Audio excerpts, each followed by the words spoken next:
Tetsuya Fujita, better known as Ted Fujita, was born October 23, 1920 in Fukuoka Prefecture in the Imperial Empire of Japan. He was a Japanese and American meteorologist whose research primarily focused on severe weather. His research at the University of Chicago on severe thunderstorms, tornadoes, hurricanes, and typhoons revolutionized the knowledge of each. Although he is best known for creating the Fujita scale of tornado intensity and damage, he also discovered downbursts and microbursts and was an instrumental figure in advancing modern understanding of many severe weather phenomena and how they affect people and communities, especially through his work in exploring the relationship between wind speed and damage. Hello, and welcome to Deadliest Disasters, where we cover some of the most devastating events that happened throughout history.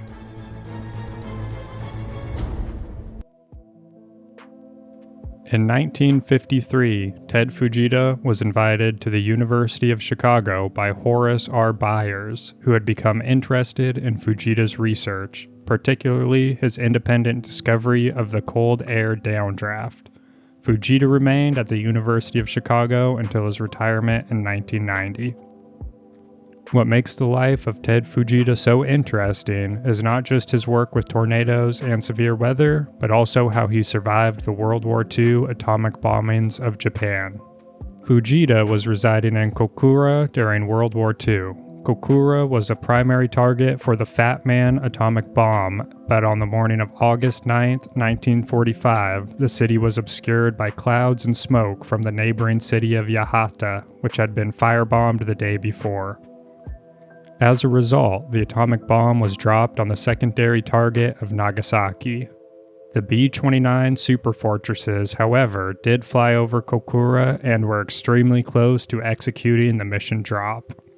The aerial bombings of Hiroshima and Nagasaki killed between 150 and 246,000 people, most of whom were civilians. If an atomic bomb was dropped on Kokura, it most definitely meant that Fujita would have died either instantly by the blast or by radiation exposure after the explosion.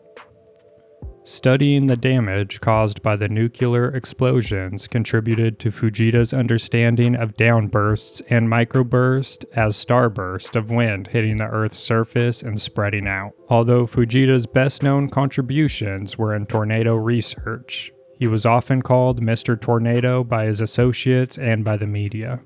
In addition to developing the Fujita scale, Fujita was a pioneer in the development of tornado overflight and damage survey techniques, which he used to study and map the paths of the tornado that hit Lubbock, Texas on May 11, 1970. He established the value of photometric analysis of tornado pictures and films to establish wind speeds at various heights at the surface of tornado vortices. Fujita was also largely involved in developing the concept of multiple vortex tornadoes, which feature multiple small funnels or suction vortices rotating within a larger parent cloud. His work established that, far from being rare events as was previously believed, most powerful tornadoes were composed of multiple vortices. He also advanced the concept of mini swirls in intensifying tropical cyclones. Ted Fujita also published a model to relate pressure and wind in tropical cyclones. He died in his Chicago home on November 19, 1998. The American Meteorological Society held the Symposium on the Mystery of Severe Storms, a tribute to the work of T. Theodore Fujita, during its 80th annual meeting in January of 2000. Storm Track magazine released a special November 1998 issue, a tribute to Dr. Ted Fujita, and Weatherwise published Mr. Tornado, The Life and Career of Ted Fujita, as an article in its May and June 1999 issue.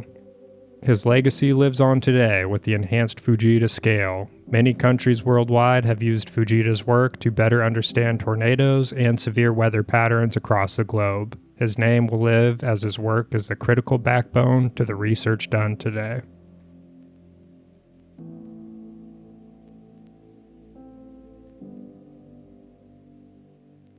Thanks for watching today's video on this devastating but important historical event. If you found this informative, please hit that like button and subscribe for more historical deep dives. And let me know in the comments what other overlooked historical events you'd like to learn about. Until next time, this has been Deadliest Disasters.